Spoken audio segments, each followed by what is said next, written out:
మీ గెలుపు కోసం ప్రయత్నం చేస్తాం. అలా రాబోయే సర్పంచ్ ఎన్నికలు వస్తున్నాయి, గ్రామ స్థాయి ఎన్నికలు వస్తున్నాయి, స్థానిక సంస్థల ఎన్నికలు వస్తున్నాయి.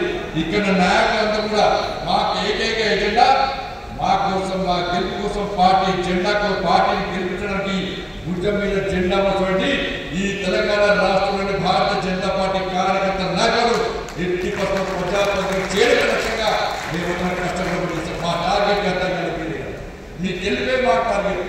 ఎందుకంటే బీఆర్ఎస్ కాంగ్రెస్ పార్టీ రెండు ఒకటే. ప్రజల ఆలోచన విధానం మారేందుకు కాంగ్రెస్ పార్టీ శాసనసభ్యులు పోతున్నట్టే KCR BRS party MLA Congress party పోతున్నాడు. ఈ తెలంగాణ రాష్ట్రంలో అయితే బీఆర్ఎస్ పార్టీ ఉండాలి, లేకుంటే కాంగ్రెస్ పార్టీ మాత్రం ఉండాలి. భారతీయ జనతా పార్టీ కనుక తెలంగాణ రాష్ట్రంలో అధికారంలోకి వస్తే మనకు పుట్టగతుండడం ఈ అనేక తెలంగాణ ప్రజలను మన అయోమయం గురిస్తున్న విషయాన్ని మనం గుర్తుంచుకోవాల్సిన అవసరం ఉంది.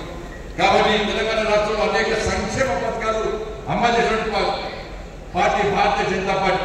తెలంగాణ రాష్ట్ర అభివృద్ధికి వేతన బతుకులు బాగుపడాలంటే నేను నరేంద్ర మోడీ గారే దేశ ప్రధానిగా ఉండాలని చెప్పి తెలంగాణ రాష్ట్ర ప్రజలు విశ్వసించింది. కాబట్టి మనం నరేంద్ర మోడీ గారిని ప్రధానమంత్రిగా చూడాలని చెప్పి ఏకైక లక్ష్యంతో మా ఓటు బీజేపీ పార్లమెంట్ సభ్యులకు ఇస్తే వాళ్ళు నరేంద్ర మోడీ గారు ప్రధానమంత్రి కావడంలో వారు ఓటేస్తారు నమ్మకంతో మాకు ఓట్లేసి గెలిపించింది. వారు 8 పార్లమెంట్ సభ్యులు గెలిపించారు.